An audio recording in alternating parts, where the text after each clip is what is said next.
మేమింత ప్రమాద స్థితిలో ఉంటే మమ్మల్ని దగ్గరుండి రక్షించవలసింది పోయి పారిపోమంటారా? అటువంటప్పుడు మీ టోపీలు, మీ లాఠీలు, ఆ తుపాకులు ఎందుకండి? తీసుకుపోయి బొమ్మల కొలువు పెట్టుకోండి. నువ్వు అనవసరంగా ఆర్గ్యుమెంట్స్ పెట్టుకుని ఇక్కడ వీళ్ళ ప్రాణాలు చేస్తావు. పారిపోండి అవతలకి. పారిపోమంటానికి సిగ్గులేదయ్యా. చేత కాకపోతే ఆ తుపాకులు మాకివ్వండి. దీని తల్లి సిగ్గయ్యా. ఎంతమంది వస్తారో ఎంతమంది వెళ్తారో మేము చూస్తాం. సిఐ అంట సిఐ. ఎందుకయ్యా మీ పోలీస్ డిపార్ట్మెంట్? ఆ టోపీలు తీసేసి నీతో చెంగేసి వెళ్ళిపోండి. బాబా ఆవేశపడద్దు సుందరం, నా మాటను. ఈనాడు ఎక్కడో అక్కడ ఏదో అలా జరుగుతూనే ఉంది.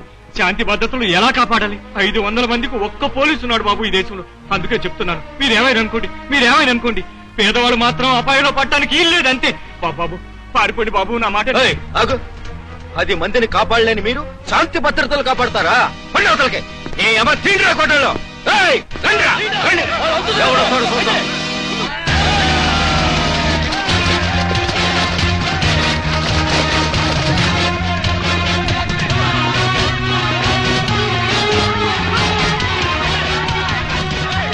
ఏంటమ్మా, ఏమైంది? ఏమిటి హడావుడి? ఎందుకు ఇలా పరిగెడుతున్నారు?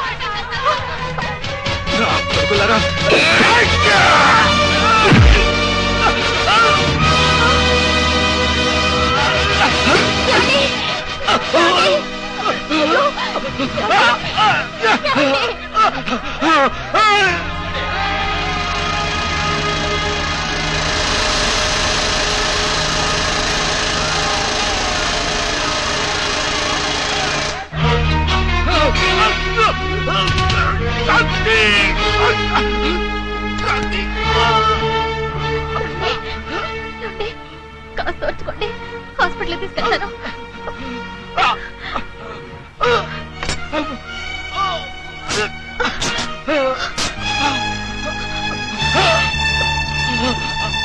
ఓర్చుకోండి.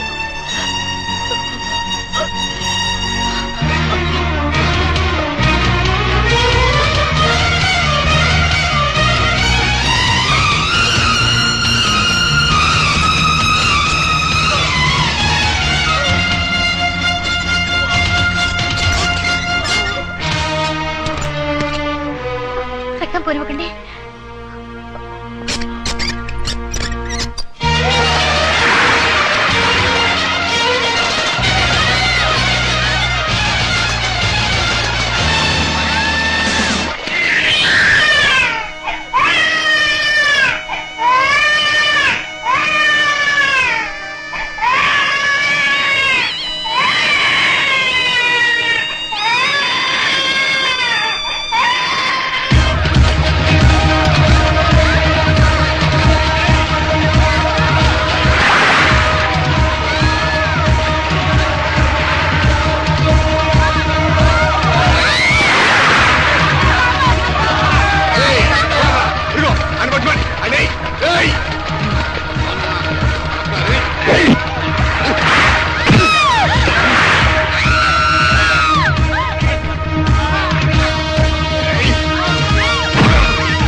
ఆగండి,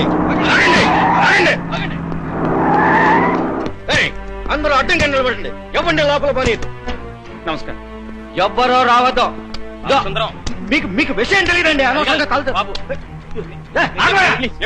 ఏంటా ఏమిటని అడుగుతున్నావా? చేసి చాలక మళ్ళా పరామర్శ వస్తున్నావు నువ్వు.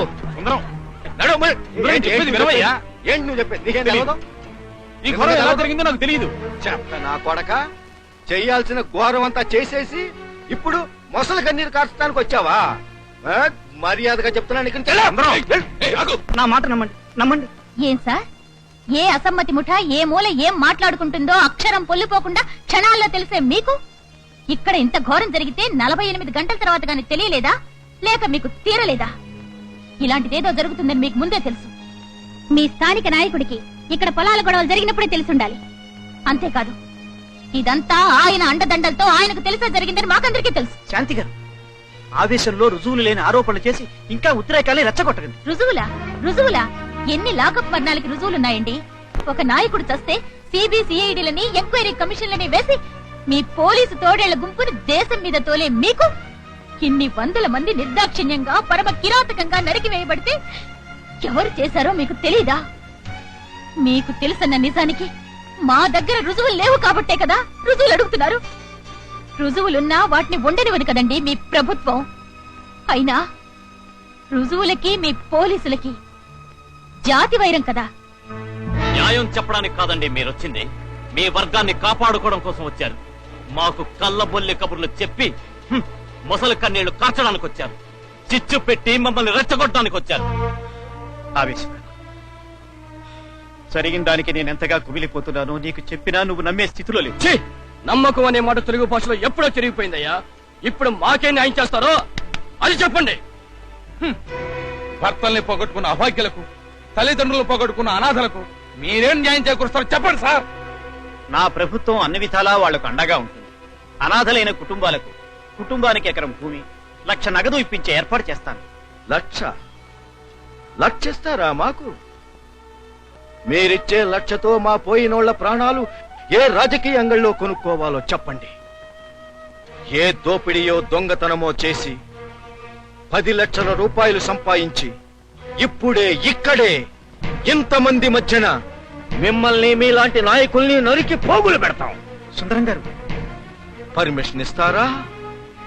మీ ప్రాణాలు తీస్తాం. సుందరం గారు, ఆ డబ్బు మీ వాళ్లకు చేరటానికి కలెక్టర్ను కూడా దగ్గర పెడతాం. చూడు మిస్టర్, డబ్బుతో ప్రాణాలు ముడివేయకు.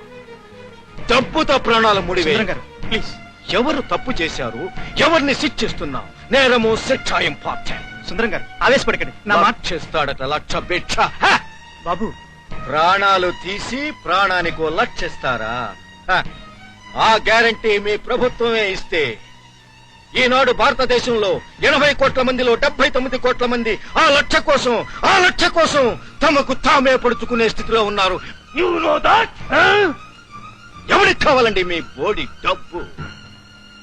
మాకు కావలసింది ఈ దురంతాలకు కారణమైన వాళ్లను 24 గంటల్లో 24 అవర్స్ లో అరెస్ట్ చెయ్యండి. అప్పుడు నమ్ముతారండి ప్రజలు ఇదొక దేశమని, దానికి ఒక ప్రభుత్వం ఉందని, మేము ఈ దేశ ప్రజలమని. సుందరం గారు, మీరు ఆవేశంలో ఏదేదో మాట్లాడుతున్నారు. మీరు అడిగినవన్నీ నేను చేయిస్తాను. 24 గంటల్లో వాళ్ళు పాతాళంలో ఉన్నా సరే ఈడ్చుకొచ్చి అరెస్ట్ చేయిస్తాను. 2 రోజుల్లో లొంగకపోతే వాళ్ళ ఆస్తుల్ని గడ్డిపోతతో సహా జప్తు చేయిస్తాను. కలెక్టర్ గారు, వెంటనే ఇవి అమలు జరగాలి. ఏ రెడ్ టేపిజం అడ్డు రాకూడదు, లేకపోతే మీ మీద చర్య తీసుకోవాల్సి వస్తుంది. వీటన్నిటికంటే ముఖ్యం, ఈ అభాగ్యులకి తమ వారి శవాలనైనా చూపించండి. కనీసం అంత్యక్రియలు చేసుకునే అవకాశం కల్పించండి. అలాగేనమ్మా, ఇప్పుడే దానికి కావాల్సిన ఏర్పాట్లన్నీ స్వయంగా నేనే చేస్తాను.